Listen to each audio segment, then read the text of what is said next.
So all this criticism of the Cowboys being the one team that have not gone all in. They've gone literally the opposite of all in. They've gone all out.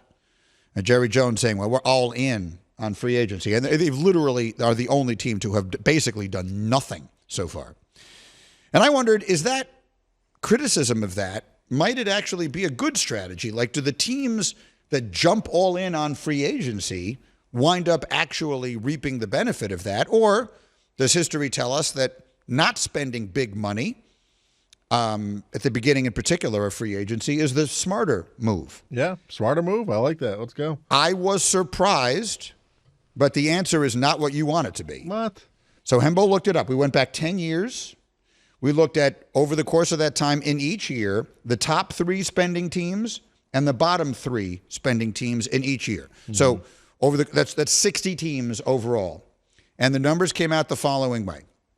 The teams that spent the most money wound up improving by an average of 2 wins per season, right? They got 2 wins better in the next season. That's right. Of the 30 teams, 21 improved their record, 2 had the same record, and only 7 had a worse record. So your chances are very good of increasing your win total by spending that money. Conversely, it is an equal opposite reaction.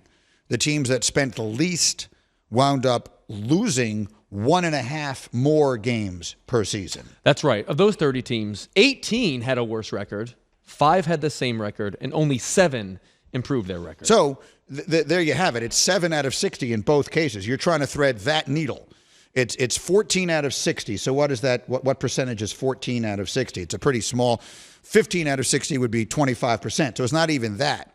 So if you are one of the lowest spending teams, which they're not assured of being yet, but they certainly feel like they're headed that way on an express train, the Cowboys are, to being one of the 3 lowest spending teams in free agency, then you only have about a 14% chance, or whatever that number, I know 20-something% chance. I'm very bad at that, but whatever. You just heard the numbers of increasing your win total the following season. I thought it was good research. I was glad we were able to do it as quickly as we did, because I think that is instructive this week. I was very surprised with the results. When I go into a project like this, I usually expect something, and that's often affirmed, because it has long been my belief that free agency is a good place to waste money.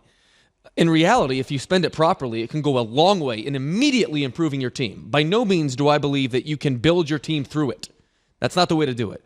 But what you can do is supplement your roster through free agency. And for a team like the Cowboys, who actually is pretty close to the top of the mountain, I do think it would have behooved them to be a lot more aggressive early in free agency rather than just basically wait and hope for bargain chips to fall at the very, very bottom. But honestly, it's kind of what we should have expected given the state of the salary cap right now. Well, that's what I think it is, Bubba. I think you are being hamstrung. Your team is being held hostage, if you will, by the Dak Prescott contract, right, and by the pending contract demands of C.D. Lamb and Micah Parsons. I think they're sort of handcuffed. Yeah, no, I mean, the numbers are interesting because I was kind of thinking the same thing with Hembo, where it's like, oh, these big spenders, a lot of times you always say, oh, this team spent the most and they didn't really improve. So I was surprised. That is interesting, but we'll see what happens. I still got faith that they'll mess it up at some point later on. The problem is they didn't have to be a big spender. They just didn't spend it all. Like, Yeah. Derrick Henry didn't cost that much. Patrick That's Queen the didn't one. I was cost that hoping they much. got at least Derrick And they Henry. didn't get either, and they lost Tony Pollard, so they got worse.